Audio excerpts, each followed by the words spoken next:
Hello and welcome to GB News America. My name is Stephen Edgington. Is anti-white racism on the rise? To discuss, I'm joined by the author of The Unprotected Class, Jeremy Carl. Is America a systemically racist country against whites?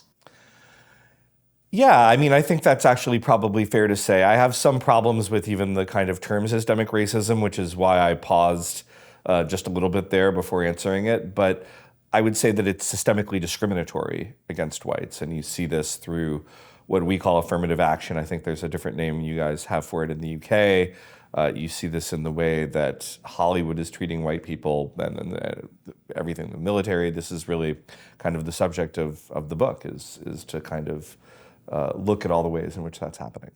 That's certainly a big claim, and to many people it would shock them. So can you just explain exactly how that racism works? Sure. And of course, I shouldn't hesitate to kind of say that my book, The Unprotected Class, that has just come out, I don't attempt to kind of whitewash America's history as regards race or to claim that there are no other forms of racism or discrimination in the U.S. Today. I mean, clearly there are. There have been many, many books talking about them and documenting them. What I argue within the book is that the most politically salient and socially salient forms of racism today in America are racism against white people, discrimination against white people. And you see this. I mean, you see this through revealed kind of preference. You see what we see as a kind of a flight from whiteness in terms of how people self-identify, even on the census. People want to be anything other than white because they perceive that to be an advantage to them. So just as a trivial example, we've had the number of Native Americans double in the last census and go up 10x since the 1970s. That's not because of a fertility explosion among that population. It's because people perceive a lot of white people have some Native American heritage. They perceive a political, cultural, financial advantage to identifying that way. So in terms of the discrimination from each institution, you mentioned Hollywood, particularly universities, how does it work? Is it through this DEI ideology, and is that kind of where the anti-white racism mostly comes about? Well, DEI is kind of the symptom, I think, although to some degree, I mean, there is a circular element of it where something can be a symptom and then it ultimately becomes a cause as well. I talk in the book, there's sort of 11 different chapters where each explore a different subject area. And at least in the US, we have a kind of a phrase about a blind man touching an elephant. I don't know if that's, so like there's kind of this idea that blind men are touching each a different part of the elephant and they're asked to describe what they're seeing. And they all, of course, give very different explanations of what that is. What I've tried to do here is say, hey, the elephant is an elephant, and the discrimination and kind of the way that these things are playing out in different areas kind of has the same root causes ultimately attached to it. So can you take us through some of those elements of the elephant, as it were? Sure. So, I mean, we have affirmative action, and that's in the universities, although that's now been theoretically struck down by the Supreme Court. But I think there's reason to believe that, unfortunately, that ruling is going to have less effect practically than what we'd like it to. And the kind of evidence for that claim of mine would be if you look what happened in California. So in California, they banned affirmative action 2 decades ago by popular referendum. They did it again when Joe Biden was getting elected in California with 63% of the vote. Every California politician of note had endorsed the affirmative action campaign, sort of pro-affirmative action. They had all the money. They still lost, I think, 56-44. But what you kind of observe, if you've looked at the last 20 years of university admissions in California, is that they just went ahead and discriminated anyway. And if you really kind of squint and look, okay, yeah, you can see it was probably attenuated to some degree. But at the end of the day, these institutions are experts at discriminating in whatever way they want to. Just as in the past in the US, if we wanted to discriminate racially in some other way, but not say that we were discriminating by race, we were very good. I mean, institutions that want to do that are. So you see that in the university market. The job market, it's not clear is how affected that's going to be by the Supreme Court ruling, but I expect the same thing to go on. So those you have formally. But then there's sort of more interesting informal things going on. You mentioned Hollywood. So there's actually left-wing scholars who have looked at how different races and ethnic groups have been portrayed in Hollywood over a long period of time. And what's interesting is even going back to the 1960s, white people on average are portrayed more negatively in movies than non-white people. Now, that is not to say that there have not been movies with ethnic stereotypes and what have you, but it just means that on balance, that's what they have found. And then even when you go to things that are almost more powerful, as the media scholar Marshall McLuhan would say, then the TV and movies themselves, look at commercials. So there's an entire Twitter or X account called White People Are Stupid in Commercials. And it's just dedicated to having dumb-looking white guys doing stupid things, and they are saved by the wiser minority. This is a trope within the ad community. People are kind of even aware that this goes on, but that's kind of the level to which we're talking about. So we see outright discrimination in the universities where if I'm a white man and I have a great GPA, I think that's what it's called, right? So basically exam results. Sure. And I want to get into Harvard or an Ivy League university or any university, I suppose, versus an ethnic minority, particularly black people who may have a lower GPA, who may have lower exam results. They sometimes might discriminate against me as the white man because I have some kind of privilege, or they want to increase their diversity quotas. Is that practically how it works? Yeah, absolutely. Particularly with African Americans and Hispanics and Native Americans, but not exclusively. And by the way, with affirmative action, Asian Americans are often hurt. So there are different types of anti-white discrimination. There are some that are just going after merit, and I'm going to use that in quotes just so that I'm not kind of making an existential claim. But those sometimes hit particularly Asian Americans, and there's some that are particularly targeted toward whites.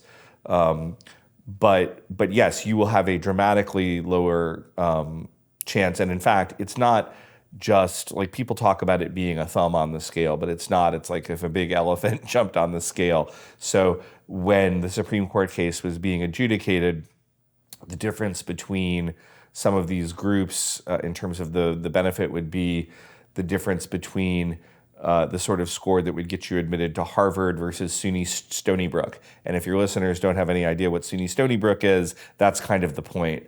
I mean, that's the level of racial discrimination that we have going on in some of these processes. So that Supreme Court case, is that to do with Harvard and its discrimination against Asian? Yes, and that in and of itself, and I'm glad you mentioned this because it's really revealing of the broader dynamic I'm talking about. So this case involved Harvard and the University of North Carolina. They were originally separate cases, then they were combined. And they chose as plaintiffs Asian American people who were victims of this discrimination. There's a variety of reasons why you could argue that maybe Asian Americans were better plaintiffs. They score even higher on average than whites, so you have an even bigger disparity. I would argue, just without kind of getting into all the details, the reason they did that is that the conservative whites on the Supreme Court, who they were going to have to appeal to win this case, were more uncomfortable with the idea of doing something that looked like they were ruling in favor of whites than that they would ruling in favor of Asian Americans. And that those very savvy plaintiffs' attorneys understood that. And that's why they gave Asian American rather than white clients. So to me, it's like a real example of the kind of informal discrimination that we see going on, and that nobody wants to look like they're doing anything that would be in favor of whites. And again, this is one of the reasons why I wrote the book, was to kind of get beyond that. I mentioned DEI earlier. This is diversity, equity, and inclusion. Yeah. It's a kind of ideology that seems to have swept across institutions, private and public. Something that I did a lot of reporting on in the UK was on DEI and how that impacted the public sector. Yeah. And certainly a lot of these DEI courses and programs and initiatives seem to discriminate against white people. At least that's the case in the UK, where they say, look, only ethnic minorities can apply for certain internships, jobs, and so on. Is that happening across the United States as well? Absolutely. And in fact, some of this discrimination is so obvious that there's groups like America First Legal or my friend Harmeet Dillon out in San Francisco, who's a kind of senior Republican lawyer, who are literally just taking, again, a kind of American phrase, you talk about $20 bills just lying on the ground, waiting for somebody to pick them up. These cases are so facially illegal, even under the kind of current civil rights laws, which I think we should revisit in some ways, that all you have to do is just say, hey, you actually can't do that.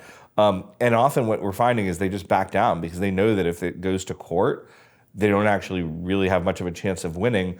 But kind of white people have been so beaten down in these discussions that this type of discrimination has often just gone unchallenged for years. It's just like, oh, well, that's how the system works. But the system shouldn't work that way. Let's take a step back and look at the broader context of what's going on here. What has happened to the demographic makeup of America since the 1960s? Sure, and this is something that obviously will also resonate. I know this is a big issue in the UK, but basically I talk in the book about how up till 1965 we had what was called the Hart-Celler Immigration Bill, and that was a dramatic departure from any sort of immigration policy we had before. So up until that time, you've got a country that is about 85% white, it's about 11% African American. You've got a small number of Hispanics who have been here in the country. 80% of them are US born. They're often like really, really well integrated into the current kind of American structure.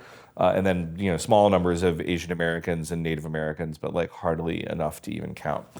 Fast forward, Hart-Celler, again, I won't go into all of that, what it did, but basically the net effect of it is now in 2024, we're about 58% white in the United States. Among under 18, so our children, it's a majority non-white. You have huge numbers from Asia. You're 19% Hispanic. This is growing. We're seeing this at the border crisis that's causing a lot of consternation. And we've just had a fundamental transformation of American demographics. And that, of course, has fundamentally changed the politics as well around how these issues play out, because the sorts of things that whites may choose to tolerate or have to tolerate in an 85% white country are very different than when you're a white minority and then all of a sudden the ethnic politics look a lot different. These shifts in demographics in America, how significant are they in terms of the broad history of America? Is this completely unprecedented? I think it is. I mean, now I want to be, and I have a long chapter on immigration in the book where I kind of walk through U.S. immigration history. It's a particular kind of expertise of mine, but you can certainly go back in 1776 when we became independent from Great Britain. As best we can tell, we don't have perfect demographic numbers for that time, but a good estimate I've seen was that the population at that time was 85% British origin. It was 9% Germans, and there were folks like Benjamin Franklin who were kind of worrying about the German menace at that time. This is the citizen population, I should add. So you have a number of African-American slaves as well, but they're not part of the political community. But it was a very uniform population in that respect. So that kind of continues when de Tocqueville, who is kind of probably the most famous commentator on American democracy, writes Democracy in America in the early 1830s. Immigration is of such low salience that he doesn't even mention the word immigration or immigrant once in the book. I think at that point we're about 2% immigrant. It's all kind of mostly from Great Britain and kind of allied. You then, in the mid-19th century, you begin to get immigration from other parts of Europe. This causes some angst, but the kind of radical departure that we see really doesn't start until the 1960s. We don't have significant immigration coming from outside of Europe. And when we do, it really changes the political dynamics of this in a pretty permanent way. Well, this is the key point, isn't it? The political dynamics of any nation that is no longer ethnically homogenous. Right. And one might look towards the Habsburg Empire, the Austro-Hungarian Empire, Right. the Balkans, Brazil, South Africa, some interesting examples of so-called multicultural, multi-ethnic societies and how they work. Would you compare America to those nations and some of the difficulties that they've had with kind of dealing with multi-ethnic, multicultural societies? Yeah, and I think you've hit on the key phrase, which is difficulties. And I think one of the things about my book that goes against the grain unapologetically and will kind of die on that hill is that it is part of America's public ideology that diversity is our strength. That was a phrase originally used by former Vice President Dan Quayle in the wake of the LA riots. So I assert that all other things being equal, diversity is not a strength. Now, that doesn't mean that we have to be completely uniform. It doesn't mean that diverse people don't contribute a lot to America. They clearly do. What is a diverse person? Can I just... Yeah, so when I'm saying diverse person, I just mean like, I'm not suggesting that people who are not from a kind of white or British or, whatever background are not contributing a lot to the US. I'm saying even if you had diversity of a bunch of people whose human capital was much higher than the natives, diversity in and of itself creates a lot of problems, okay, past a certain point. Now, you can assimilate a certain amount of diversity, and I think successful societies ultimately do this, and you can point to the Roman Empire. And in fact, one of the things I cite in the book, Peter Heather, a professor at Oxford, has actually written some very interesting books on the fall of the Roman Empire, which really implicate uncontrolled immigration as a key reason as to why it fell. But what I assert is that it's a problem. It's a problem in the Balkans, as we saw, it's a problem here, and that all things being equal, we don't want more diversity. We want a society that has more unity.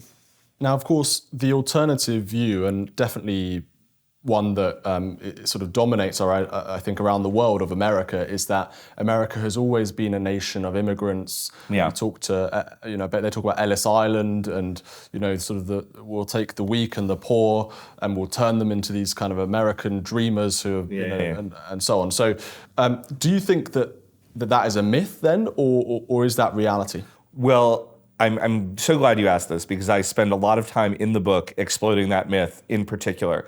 And I'm going to actually particularly seize on the nation of immigrants, that phrase you used, because that is a wholesale term that is created for propaganda, is sort of a loaded term, but I don't have a better one at hand, purposes.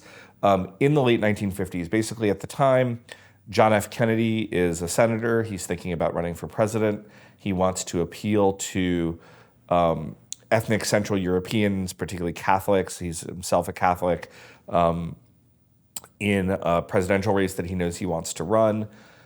And so he kind of he has this idea that we're going to revamp our immigration laws, which were at the time very, very strict. And so he comes up, he writes something that's basically a short book, or he has his staff do it, called A Nation of Immigrants. That is where that phrase enters the lexicon. And what the irony is of him using this, and that it doesn't necessarily go anywhere. He has this immigration bill, but then when he's killed in 1963, and then the Democrats sweep to power in 1964, and then kind of in his memory, they're basically able to pass all of these laws, civil rights, and then this big immigration bill. But in fact, at the time he wrote it, the great irony is we had basically never been less a nation of immigrants at that time, because we were in the middle of what was called the Johnson-Reed Act, which had been passed in 1924. Our immigrant percentage at that point in our society was down to 4.7%, of which they were disproportionately older. They were overwhelmingly from Europe. We were a really uniform society at that time. But propaganda is very effective, and they were able to kind of reconceptualize America as a nation of immigrants. And of course, we'd had immigration, but there'd also been times in America where we'd had very, very little immigration for quite a long time. It's interesting, because I suppose how do you define an immigrant? When does someone become an American? Yeah. And I know that America did see a significant amount of immigration, let's say from Eastern Europe and Jews around the turn of the century, 19th, 20th century, many people coming into New York, for example, Ellis Island I mentioned. Yeah. And there were Asians coming to America again, in some numbers. But as you say, there was an immigration moratorium between the 1920s and the 1960s. So it depends on which period, I suppose, you look at. But ultimately, surely everyone in America is an immigrant other than Native Americans. Right, right. Well, they're immigrants too. I actually do. One of my favorite pieces I ever wrote was called "A Nation of Settlers," and it got quite a sort of reception. It got sort of out into the mainstream a little bit. But I think you have to distinguish between an immigrant and a settler, or you could call them a pioneer or something else. Settler kind of has a loaded term on the left, but the idea is an immigrant is coming to an existing political community and attempting to join that political community. A settler is somebody who's kind of out on the frontier creating a new community. So the original folks who came over, who were British in the early, starting in the late 16th century, but really not properly getting going until the early 17th century in the United States, they weren't looking to join the Native American political community. They were creating their own community. They were engaging in an exploration project that, whatever you think of the ethics of it, had enormously high risk. The mortality at Plymouth Rock, the Pilgrims, was 50% the first year. In Jamestown, even before that, it was like 90% after the starving time. So that's a very different sort of experience and risk than even more dangerous illegal immigration today. And so those are very, very different phenomena. And again, the sorts of strongly pro-immigration groups love to kind of muddy that difference, and they love to pretend that we've always had a lot of immigration, whereas of course at times we have, but at times we haven't. And it certainly is not a defining characteristic. I kind of argue that really the only times we could really be seen in any way as a country to have truly been a nation of immigrants are maybe between the 1890s and 1920s, and then since Hart-Celler in 1965. But all the other times in America, I would argue that that's actually a very poor way to describe America. You talk about the weaknesses of diversity, but isn't it also the case that homogenous countries can also have their own weaknesses and religious wars, for example? We had the Civil War in the United States in the 1860s. Yeah. I mean, we had the English Civil War, which was one of the most bloody conflicts we've ever seen in that country. Yeah. So certainly, non-diverse nations also have their own problems, right? Oh, absolutely. And I mean, this is not a panacea to say like, oh, we need to be a little bit less diverse and more unified. There's always going to be an in-group and out-group in politics. There's always going to be a friend and an enemy. I think one of the tricky things about ethnic and racial diversity is it's just marked literally on the color of your skin, or it's like Hutus and Tutsis during the Rwandan genocide, right? Like you can sort of just look at somebody and it's like, okay, that guy's the enemy. So I think they're more tricky to overcome, but in no sense would I suggest, obviously you've had wars over religion, you've had wars over all sorts of things. It's just a question of what becomes easier to unify around. And I think that a more homogenous country like pre-immigration Norway was less likely to have, I think, civil war than the Balkans, right?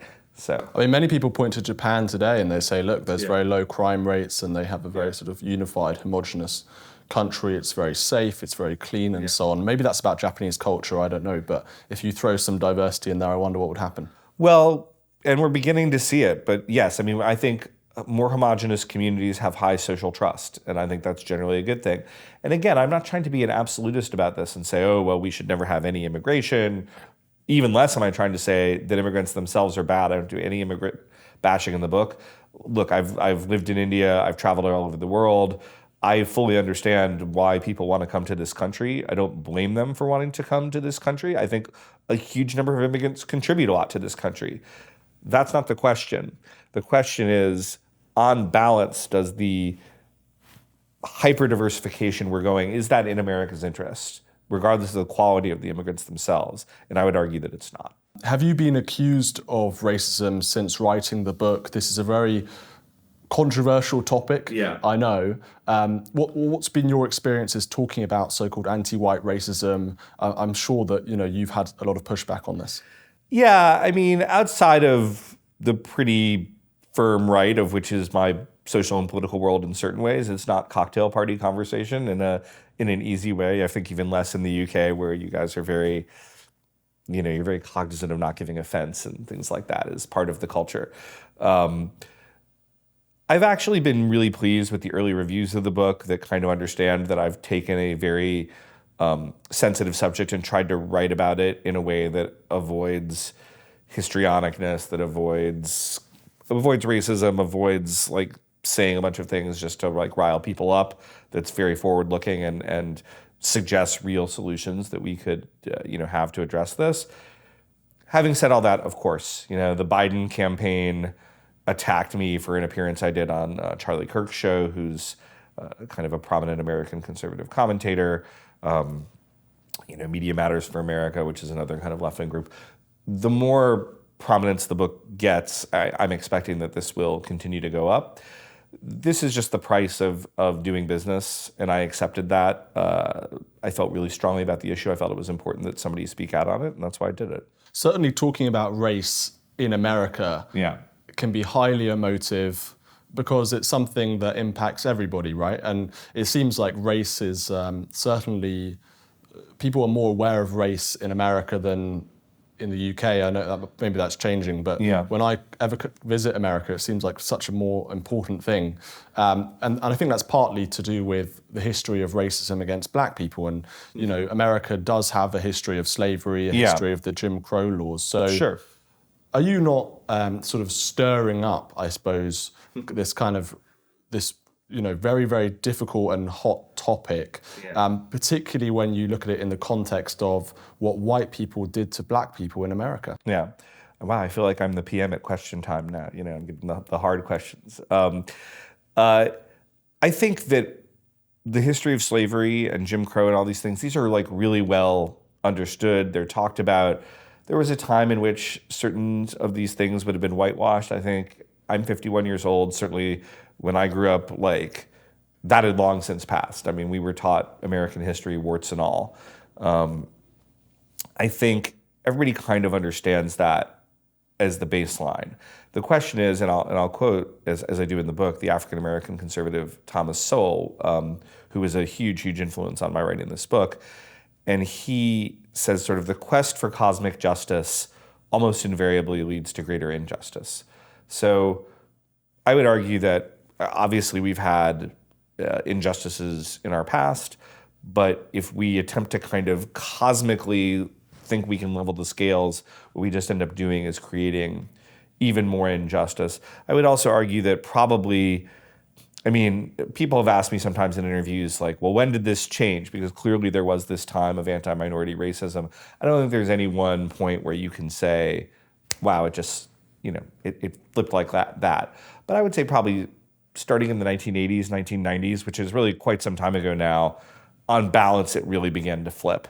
And certainly in the last decade, it's gotten dramatically in the opposite direction. And so I'm not arguing for special privileges for whites. I'm not trying to whine that, poor whites, we have it so bad.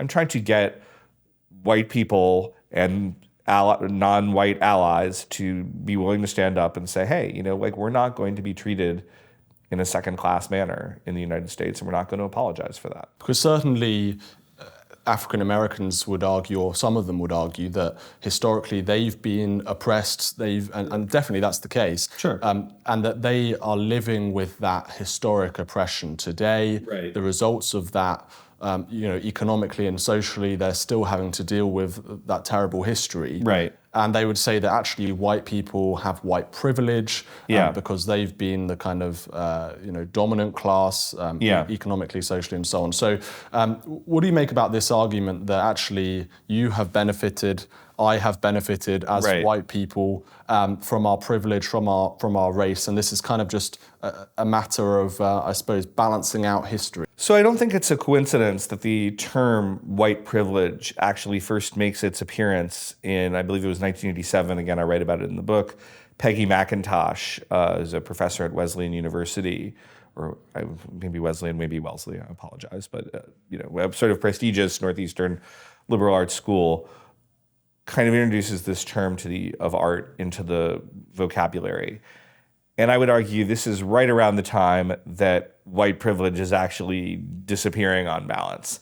And that's not a coincidence. It's sort of when you're living under Kim Jong-un, you don't talk about what a totalitarian Kim Jong-un is. It's when you're not living under Kim Jong-un that you start talking about what a totalitarian Kim Jong-un is.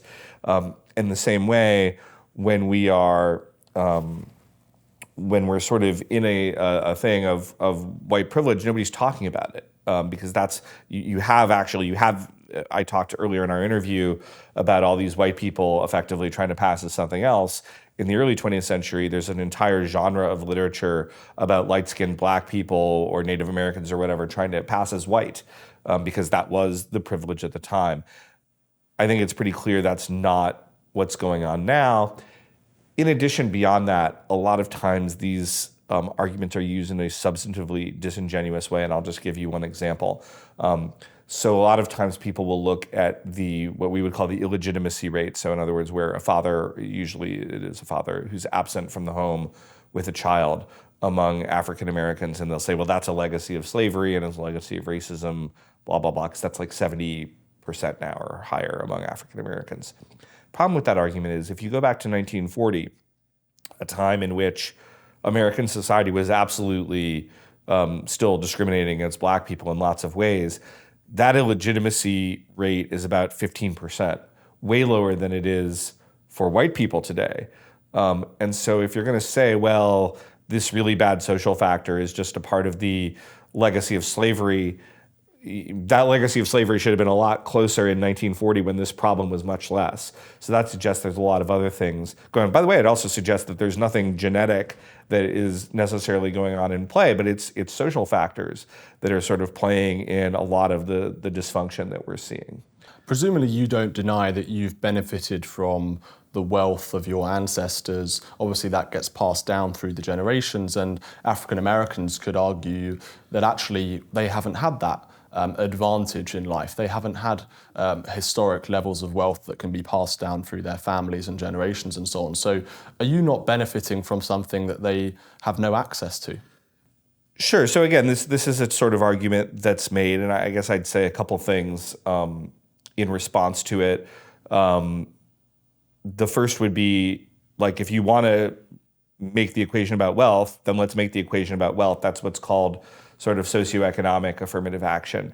I think even there you run into some problems, but I have much less problem with it. I mean, I think certainly when you're hiring, when you're making a university decision, whatever, you should always look at, like, well, what has this person overcome to do this? And if somebody's come from a really impoverished or otherwise difficult background, and they might have a CV that would have looked similar to mine when they got out of high school or when they're applying for their first job, then I think that should count significantly in their favor. But when we just say it's about skin color, because there are lots of wealthy Americans, there is no African descended population in the world that is wealthier than the U.S. African descended population. So there's a lot of folks like that who have socioeconomic privilege. And in addition, of course, there's a lot of whites, including the whites who are often bearing the brunt of these changes right now, who have very little privilege. They have very little money. They have very little access to resources.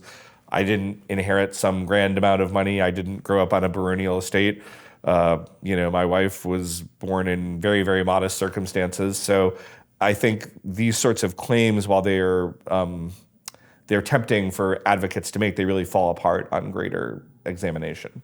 So do you think that, to take one example, hypothetical, you've got one African American who has come from a poor background, and who's perhaps their family were slaves at one point, and they perform pretty well at school, but they don't get the best grades, versus a white guy who comes from a very wealthy family and so on, and he gets a bit better grades. Do you think that Harvard or wherever should discriminate against the white guy in favor of the black guy because of that kind of background of privilege? Yeah. I think there's no quick way to answer that question, because I wouldn't even call it discrimination. It's you're just taking into account the full set of circumstances, right? But the reality is, why isn't it discrimination? Because if you're the white guy and you've got better grades than someone else, and they say no to you, that seems like discrimination. Well, I mean, I think one could argue this, and it's funny, right? Because here I am, I've written this very provocative book, but I'm actually like a little bit more moderate on these questions, because I do think that if you take somebody, so there's a couple problems like with the premise, right? the reality is that the African Americans or Hispanics or whatever group who are usually benefiting from these, they're not somebody who's like really poor. They're somebody from a family who's actually already usually doing quite well.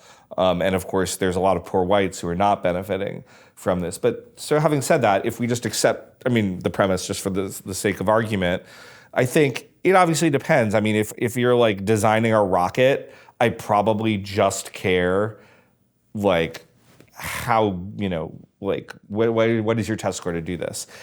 If you're 18 and you're going to uni for the first time, I think to take into account the entirety of your socioeconomic background, like a person who was growing up in homeless shelters and they did kind of approximately as well, but maybe not quite as well as somebody who grew up with great privilege, and I want to bet on potential, I'm going to bet on the person who grew up in the homeless shelter. But I think my pushback is ultimately that race doesn't need to factor into that equation. It's a question of your background and your socioeconomic status much more.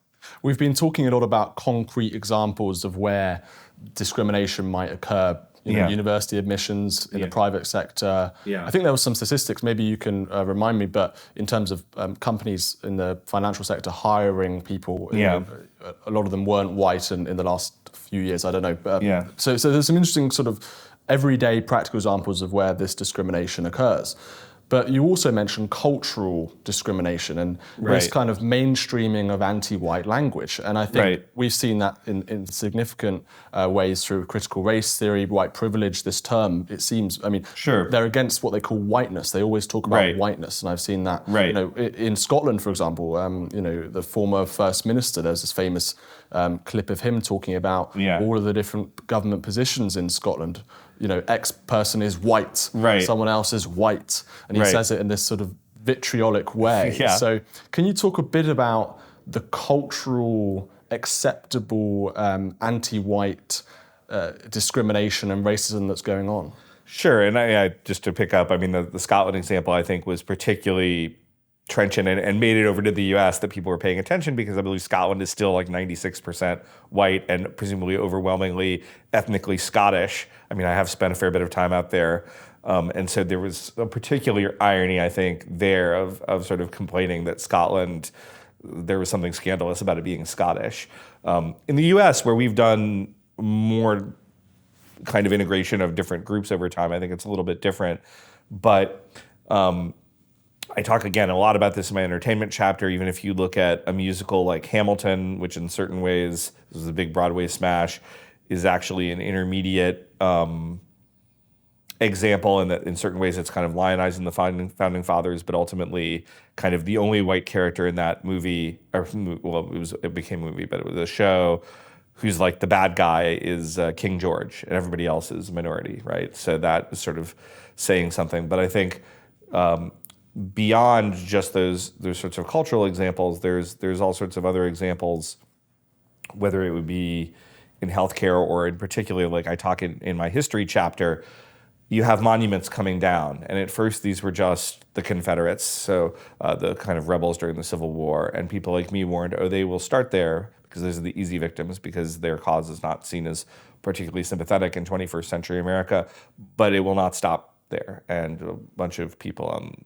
the sort of more moderate center-right, said, oh, no, that's crazy. That's really, we're just getting rid of these bad people. And now what we see is statues of Thomas Jefferson, statues of George Washington, statues of Abraham Lincoln being taken down, and a new set of heroes rising in America's history being erased, just as people like me predicted. But again, coming back to this argument, isn't it the case that so-called old white men, I hate to use that term, but that's something that people talk about a lot, they've been overrepresented amongst American history, culture, and so on, and isn't it important that we look towards other figures who perhaps have not been talked about in American history and boost them? Isn't it just a case of rebalancing? Well, again, and this is where I kind of shock myself with my own moderation, right? I'm not opposed, especially, given that I don't think it's been great for the U.S. that we have become so multi-ethnic, but given that, I think as a matter of national unity, we do, of course, want to talk up some of the people who haven't been mentioned as much. And we did this even when I was a kid among white groups because it was really most of the original founders were really British, but if you had somebody who was not of or was from a different background, you kind of talked that up. Or you have a guy like Crispus Attucks, who was a free black man who was killed in the Boston Massacre, which is kind of seen as one of the key formative events on the way to the revolution. Attucks probably in and of himself, not like a particularly important figure, but he was always played up because it was a way of including African Americans in the broader American story. And I think that's generally a good thing. The question is not when you're doing that and finding reasonable examples in a positive way, it's when you're tearing down the actual founders in a negative way that it becomes concerning.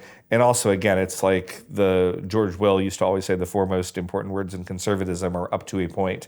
So it's great that we're including people, and I think it's even fine that we slightly revise the legacies of other people who had faults that we may not have recognized as important now. But we've just gone way beyond that to the point where it's like the founders are evil, and we're picking really, really marginal figures from history and elevating them in a huge way just because they have a certain color of skin. That's a sort of cultural revolution, isn't it? It's kind of interesting, perhaps some comparisons with China. Absolutely.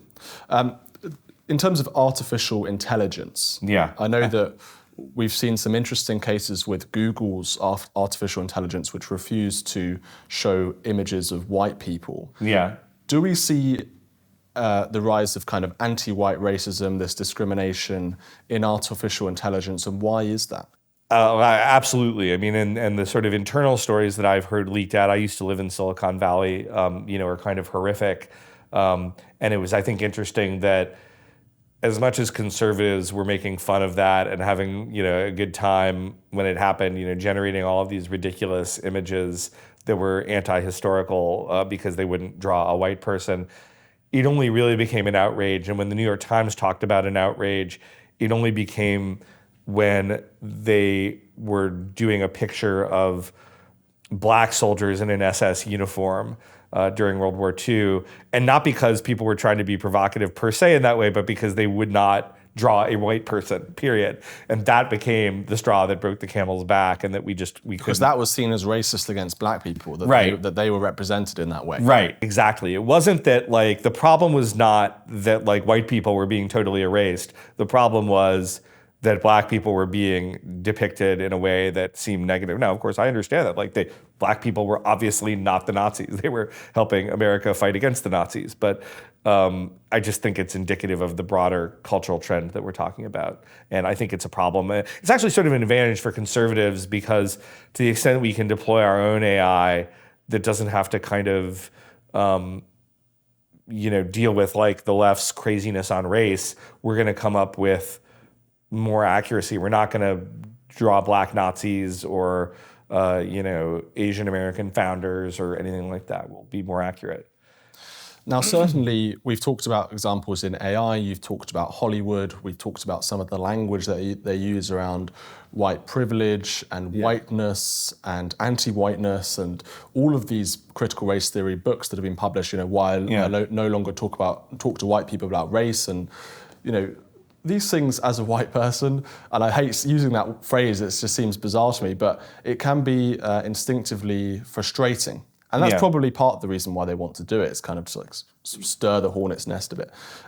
What's your recommendation to people who get riled up about this stuff, who get really angry and emotive? Because I know certainly that there has been a rise of, unfortunately, maybe you disagree with this, but kind of white nationalists and people going down a dangerous path in terms of how they react to some of this stuff. Yeah, no, absolutely. Although I think the white nationalist per se, I think some of the radicalism kind of rose. I mean, definitely rose, and I think it sort of has peaked and gone down. And I actually know a number of folks who had kind of, when they were very young, they'd kind of been in worlds that were more adjacent to that. And they've kind of tried to be more sensible in the mainstream. I didn't write my book as a de-radicalization book, but I actually think that one of the nice things about it is that it ultimately will de-radicalize a fair-minded reader, even one who is justifiably, I think, extraordinarily frustrated at the way white people are being treated in America in 2024, because I say, hey, we've dealt with bigger problems than this in the past. Here are some very practical ways that I think we can overcome some of these problems.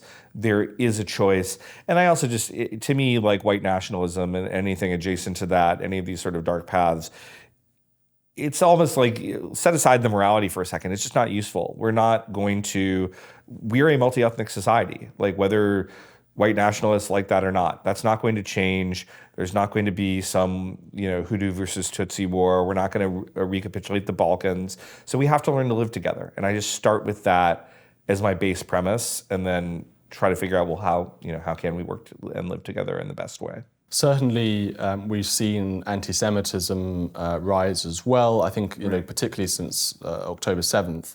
And with people like the Groypers and people don't know what I'm talking about, but there's some online kind of anti-Semitic movements, even neo-Nazis across America. So how do you assess those groups? Do you think they are significant, or do you think they're being a bit overplayed by the media and so on? I think they are kind of being overplayed. They're for folks like you and I, or you and me, who are online. I think we see them more. I think you have to look at, even if there's a significant number of these people, and I think that's even debatable, they have no access to power. In other words, that's why they're trolling online, is that they are they're totally marginalized. They don't have any power or effect on the debate. I'm glad you mentioned anti-Semitism, because I actually think, I wish, there's always things that happen after you turn in your manuscript that you're like, oh, I wish I could have included that. I think a lot of the anti-Semitism that is happening right now in American universities, et cetera, is really downstream of anti-white racism. So some of it is like a traditional, there are like people of Arab descent who just don't like Jews, and and it's not just of Arab descent, but like that's really what's driving it. For a lot of them, for most of them, for the nice middle class, often white people, white women you see like out in the encampments, it's not that they hate Jews. It's they see Jews as white, and whites are an inherently privileged class in their mind in the way that we were just talking about, and therefore they are the white people. The Palestinians are the brown people. Now, if you actually ever seen these groups, it doesn't really actually disentangle that way, but we'll just leave that aside. And that explains a lot of the dynamics that we're seeing, is that Jews are white in this world. And they're colonizing. And they're colonizers. Right. It's the whole bit. They're colonizing an indigenous people. They're wealthy. They have all the bad privilege marks. Seeing this is actually, this has had an interesting effect on politics within the Jewish community, which I think is still, that ferment is still happening. But I think it's really important to note that we're not seeing an explosion of 1930s German-style anti-Semitism in the U.S. We're seeing yet another element, an effect of anti-white racism. Do you think that people are becoming more radicalized to these unfortunate groups on the far right, and they exist? I think they're more significant in America than they are in Britain, for example. Do you think they're becoming more radicalized because this topic has been so difficult to talk about in the mainstream? Right. And where you have so few conversations about it in the media and from kind of mainstream conservatives, then suddenly people are more attracted to more fringe figures online who are willing to actually be honest about what's going on. Exactly. And again, that's why I wrote the book. Again, I didn't write it as a de-radicalization thing or to make people trim their sails and say, oh, now I'm not going to really care because somebody wrote a book and now that steam has been released. I wrote the book because I want us to do something. But I do say to anybody who wants to say, oh, this guy shouldn't be able to speak about this, or let's shut this conversation down. Shutting this conversation down, which is functionally what we've done, is exactly what leads to radicalization, because people look at the political landscape, they see my legitimate grievances are not being they're not being given an outlet within our political system, and so then they kind of join in with radical movements. This is a sort of universal phenomenon, whereas what I want to say is, let's solve this problem within our political system. Let's acknowledge that it's real. Let's acknowledge that it's something we can talk about and debate. And I'm fine to sit across from somebody who disagrees with me, and we can have that out. But let's not pretend that it's a taboo subject and that we somehow can't talk about it. Is it also the case that perhaps more people are becoming radicalized because they've been told by the left that, frankly, you're a Nazi, you support Donald Trump, you're a Nazi, you must be a Nazi. And they say, some people think, well, actually, maybe I am a Nazi. Yeah. I think this has absolutely happened, right? And even, I mean, again, this is being a Nazi or a white nationalist. I mean, this is not even remotely in my world, but I do think that there are times in which people have said, oh, wow, you're doing that. You must be so radical to write this book. And I actually kind of have to stop myself. And I'm trying to get away from that frame. And I'm saying, no, actually, this is just common sense. This, to me, this is just me looking at reality. This should be a centrist claim that I'm making. I'm not trying to shock anybody. I'm not trying to scandalize anybody. I'm just trying to put out in a very sensible way a really big problem that I see that we're not talking about, trying to say that we should talk about it in an adult fashion, and proposing a number of things that we could do that are not like overthrowing the government to address the problem. And so I kind of am, even in myself, sometimes have to remind myself, this really, I don't view this as radical. It's fascinating because the reaction from black campaigners, African Americans, to the Jim Crow laws and slavery and racism and so on, you had more mainstream organizations and groups, Christian groups and so on, but you also had black nationalists who wanted revolution, who wanted these incredibly violent ideas. So maybe we're seeing a kind of similar thing in reaction to this anti-white racism today, where you've got the more mainstream figures who are willing to talk about this, but then also you're radicalizing people, and you've got these kind of reactionary groups who want revolution and things like that. Do you see a comparison there? That's an interesting question. I haven't been asked that before, but I think it is probably a fair comparison. And I think just as the really violent black radical groups were never that numerous, but I don't really also think they helped the cause that much. Even more so, violent white radical groups will, dramatically hurt the ability to, talk about this in a sensible way, because then everybody who is concerned about it just becomes a Nazi in the eyes of, of my political opponents. Because we have seen far-right terrorism. And and particularly in Europe, we've seen people actually going around who have been incredibly radicalized online, killing Muslims, for example. This has happened. I'm not saying it's a huge phenomenon, but it certainly has happened. And the reaction in the media is to paint everyone as, or not necessarily everyone, but to certainly, trump that up, I think. Sure. Well, I mean, this is, again, just to reiterate it, right? Like, this is why this type of violence is it's immoral, first of all, but secondly, it's just politically counterproductive, even if you didn't think it was immoral. So yeah, that's there. I mean, I talk a lot about crime and hate crime in my book, and how, of course, the racial valence of hate crimes is the opposite of overall of what you say. So you do have these sort of horrific. There was a guy in Australia who killed all the folks at the mosque. I mean, that does happen, but the overwhelming majority of interracial crime victims are white. So that's the valence of that. So I don't think we should lose sight of that either. Would you describe yourself as a nationalist? And what do you think of ethno-nationalism? What do you think of civic nationalism? What do you think of the different kinds of nationalism? Yeah, I mean, I'm definitely a nationalist. I'm very comfortable, especially if, as opposed to the globalist. I'm a person who is skeptical of America meddling around, all over the world. So I'm sort of a classic John Quincy Adams, Robert Taft, to kind of pick earlier figures in American history, to sort of Republican. I think I would consider myself largely a civic nationalist. I do think there are limits to civic nationalism. I'm definitely not an ethno-nationalist. I think that in different countries in Europe, you could have that debate a little bit more, because there is sort of more of an ethnos that has a very long continuous history, et cetera, et cetera. I think you can make more legitimate claims. I think it's also why it's harder for European countries to integrate a lot of immigrants, because you do have this history, whereas America, even though I do argue that a nation of immigrants is a myth, we've always been a little more polyglot and multicultural. But certainly America has been more of it's an invented nation, right? Yes. It's based on ideas and values rather than having this very long history as something that's more organic, that's grown. To some degree, although I do want to push back slightly on that, and this is why I mentioned the 85% British at the founding. There's a type of conservatism that I don't like that just says, oh, this is just, America is just an idea. And I say, well, that's interesting. So are we kicking out people who don't believe in that idea? And what is that idea? So I do think that we actually are a people, and we are historically a largely European people, and that has a culture. And I'm not just trying to wish that away. And I think that one of the reasons, I'm for deporting all illegal immigrants and closing the border and doing all these sorts of things, because I think that ultimately this should be our identity. At the same time, closed ethno-nationalism is just not going to work in America. It's not where we are as a country demographically. And so you have to have something that acknowledges that America is a country with certain ethnic and cultural origins, but that in a civic nationalist way incorporates everybody and makes them clear that they are welcome if they can embrace these things and embrace that culture. They're welcome as part of the American family.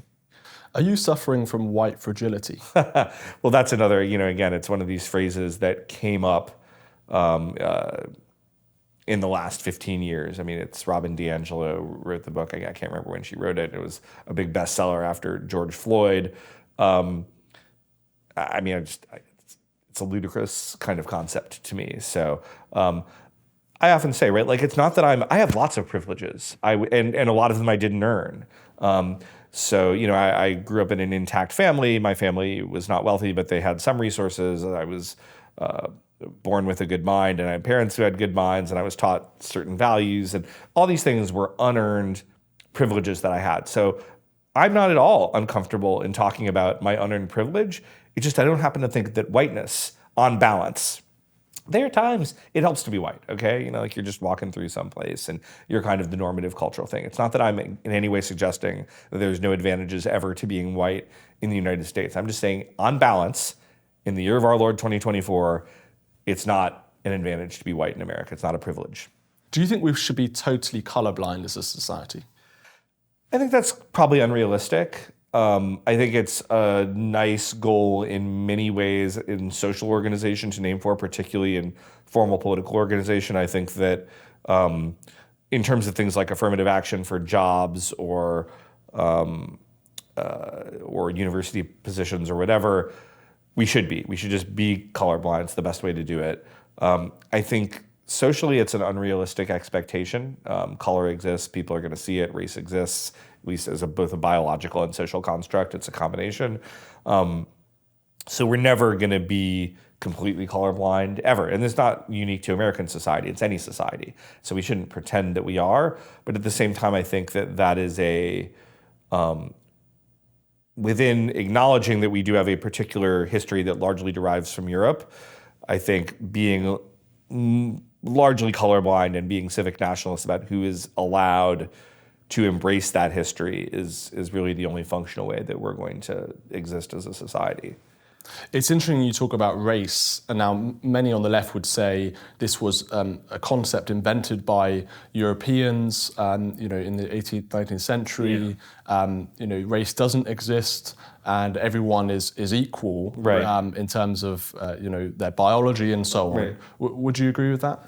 Well, first of all, as a Christian, I would just say that everybody is equal in the eyes of God. That's like my first prior, period. Like regardless of ability, regardless of anything else, even regardless of what religion, even if they're non-Christian or whatever, right? Like everybody is infinitely valued in the eyes of God. So that's my starting point for any discussion like that. As far as the kind of concept of race, again, we could do an entire multi-hour show on that, right? But I would say it has biological and social reality. So races are essentially like extended families in a certain sense, in a long way. There are you can genomically sequence, and you can go look and like look at where people are falling on the map, and it's kind of often resembles a lot what they phenotypically look like. And so there is clearly a biological basis in the vast majority of cases for somebody saying I'm African American or I'm Hispanic or I'm white. At the same time, it's obviously there's a huge amount of social construction that goes into that too. And if you go back 100 years, you can read a lot about the Nordic race and, those swarthy Southern Europeans, and we don't like them. And happens in the US, right? So, but at the same time, even at that time, you had a concept of whiteness. And in 1790, when we passed our first naturalization law in the US, and we're talking about white people, nobody's confused about who we're talking about. So I'd say that the concept of race is it's both biological and social. Let's talk about the UK. Okay. We mentioned Hamza Youssef earlier, the former First Minister of Scotland, but also an interesting, perhaps, comparison to some of the topics we've been talking about is what's happened in northern towns and many towns across England in terms of the grooming gang scandal, where you had white young women and in some cases men or children being raped and groomed by largely Pakistani grooming gangs. Right. And this was certainly a topic that was very, very difficult to talk about without being accused of racism. Right. And perhaps we've seen in the UK similar issues where, because no one was talking about this in the mainstream, you had more radical people on the right who kind of took the mantle for that issue. Right. And you have many people supporting those people for talking about it. So do you see a similarity there between what's going on in the US and in the UK? Are we seeing the same kind of phenomenons in terms of anti-white racism in Europe and in the UK? Sure. I mean, I think the British context is obviously a little bit different, and I don't want to claim to speak on it as an expert, but you do have figures like Tommy Robinson effectively, rising out originally of some of these movements, and I know he's kind of mainstreamed himself to a degree, but it's like whether you think he's a horrible person or something else, he's talking about an issue that a lot of people find to be important and nobody else is talking about it, right? So like if you want to avoid that type of radicalism, you have to talk about it. The grooming gangs, again, I think are a classic example in that it was not a coincidence, of course, that the white British girls and young women who were preyed on, they were not people who had privilege. And obviously England is a society with, I think, a little more formal class distinction than we have in the US, but they were kind of, they were not in that privileged class. And so therefore they were kind of invisible to the discourse. And that is a very strong parallel to the US, because the people who are really getting hurt by all of this white privilege stuff are not, people like me can get around it to a degree, and people who are really wealthier than me can get around it in an even greater degree. But if you're middle class or you're working class in the US, you can't get around it. So you're really stuck with it. Similar way, these girls who were often in very disadvantageous home lives, as best I understood it, were particularly likely to fall prey. And they were, of course, also dehumanized in many cases, specifically for being white, by these largely Pakistani grooming gangs. And I know that's a very sensitive subject in the UK, but I think it's very important that we talk about this in a candid and accurate way, because that's what was going on. Because it wasn't just that these people were sexual exploiters, which would be bad enough, but they saw these white girls and white young women as less than human, less than them, outside in some women. They were preyed on for that reason. But what we also saw, unfortunately, was the institutions that should have been standing up for those young white girls were terrified of talking about it and intervening because of their skin color and because they were afraid of being accused of racism. Right. And whether that was the police or the local council or journalists, they were let down by so many people at every single stage. Sure. Do you see this as a concrete example of what can happen when we allow anti-white racism and fear of being called racist occur? 100%. Again, why I wrote the book. I mean, not specifically with respect to Rotherham or the UK, but like this phenomenon is that when you don't talk about it, really, really bad things can happen, and they can happen unchecked because people are afraid to speak out. And I would say I'm even seeing in the US, Donald Trump used the term anti-white just the other week.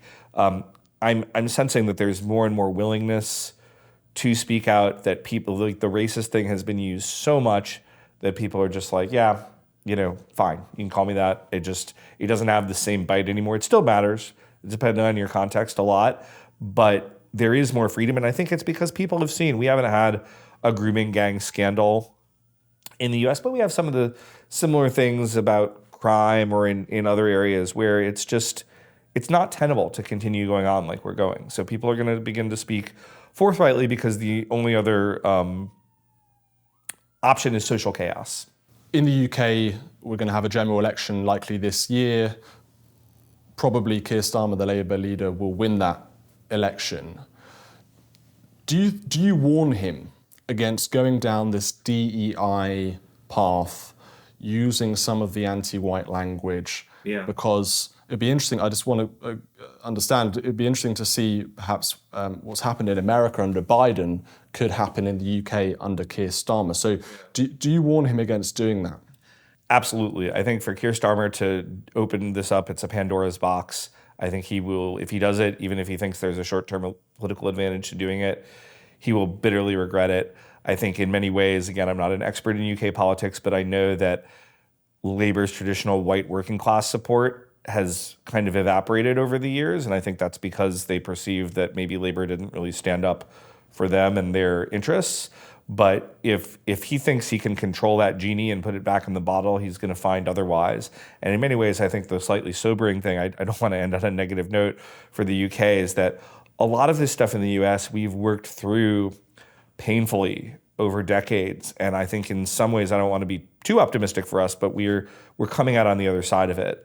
And we have the language and the ways to deal with it. I think in the UK, you're much earlier in that discussion. You're much earlier in terms of just grappling with the reality of the UK as a multicultural country and a multicultural, kind of society. And so if Starmer wants to kind of open that up just for electoral advantage, I think he's going to find that the long-term implications for Great Britain are going to be really unpleasant. Jeremy Kyle, thank you so much for joining us.